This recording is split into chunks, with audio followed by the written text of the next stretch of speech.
गुरु जी, भगवान श्री राम के अयोध्या में मंदिर के लिए लंबा संघर्ष चला। लगभग 500 वर्षों के बाद इस समय श्री राम भगवान के मंदिर का निर्माण लगभग पूर्ण हो चुका है। और उसमें जो श्री राम भगवान के मंदिर निर्माण में जो निमंत्रण कार्ड पे ब्रह्मर्षि योगराज श्री देवराहा बाबा सरकार का चित्र और नाम अंकित है, इससे इस पर आप क्या कहना चाहते हैं?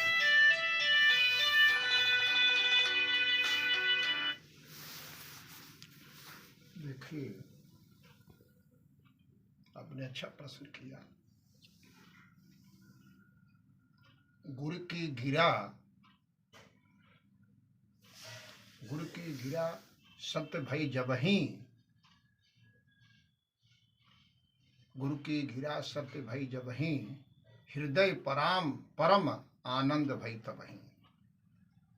गुरु की गिरा सत्य भई जबहीं, हृदय परम आनंद भई तबहीं।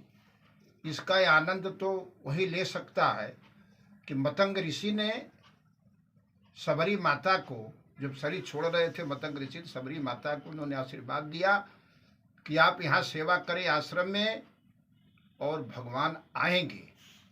तो गुरु महाराज की वाणी जब सत्य हुई, उस समय कितना आनंद होता है शिष्य को हृदय में, उसका व्याख्या नहीं किया जा सकता।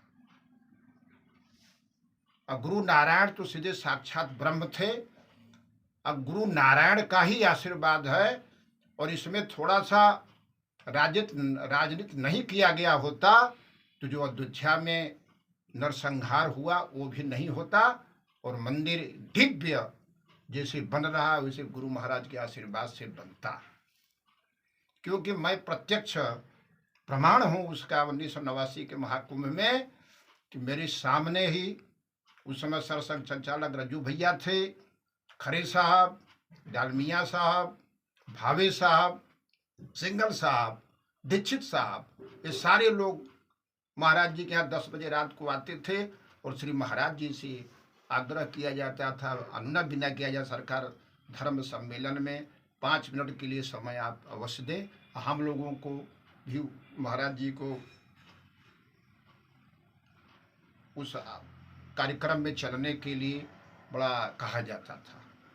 तो श्री महाराज जी ने तो स्पष्ट उसी समय बोल दिया कि बच्चा, मंदिर को सब लोग मिलकर बनाएंगे, मंदिर शांति से बनेगी, उसमें कोई विवाद नहीं है, और सब लोग मिलकर के बनाएंगे, हिंदू मुस्लिम सिख ईसाई सब, क्योंकि सब राम के हैं, राम सबके हैं।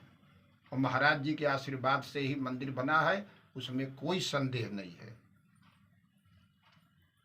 और श्री महाराज जी की असीम कृपा रही है कि श्री महाराज जी ने मंदिर के ऊपर आशीर्वाद कर दिया। इससे जानकार लोग जो आध्यात्म में पहुंचे हुए होंगे वो अंदाज लगा सकते हैं कि वह किस स्तर के महापुरुष थे, कि जो खुद राम मंदिर के लिए आशीर्वाद कर रहे हैं।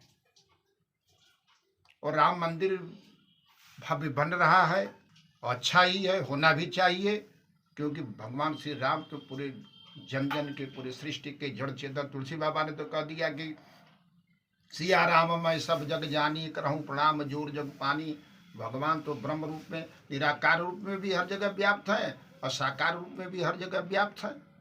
निराकार साकार में कोई भेद नहीं है, कोई अंतर नहीं है, और सबकी जो है कि शुभकामनाएं इस मंदिर के प्रति होनी चाहिए। बन जाना, देखिए रामचरितमानस उठाएंगे तो दो ही बात से रामचरितमानस मुझको समझ में आता है कि भगवान का रूप और भगवान का स्वरूप।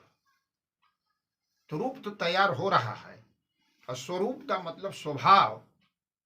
तो भगवान के रूप को तो देखा ही जाए, लेकिन भगवान के स्वभाव को भी हमारे 1 अरब 40 करोड़ देशवासी अगर उनके स्वभाव का एक एक अंश भी अपने में उतारने की कोशिश करें, वैसा जीवन जीने की कोशिश करें, तब सिर्फ भगवान के मंदिर के बनने का और उसके व्यवहारिक, सामाजिक, आर्थिक सारे लाभ तभी प्राप्त होंगे जब प्रभु के कुछ गुणों को अपने में अपनाया जाए।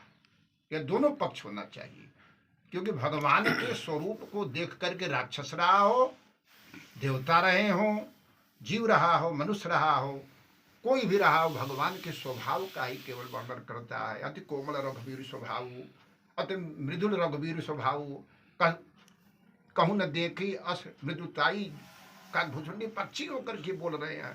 तो ऐसे प्रभु का कल्याण होगा।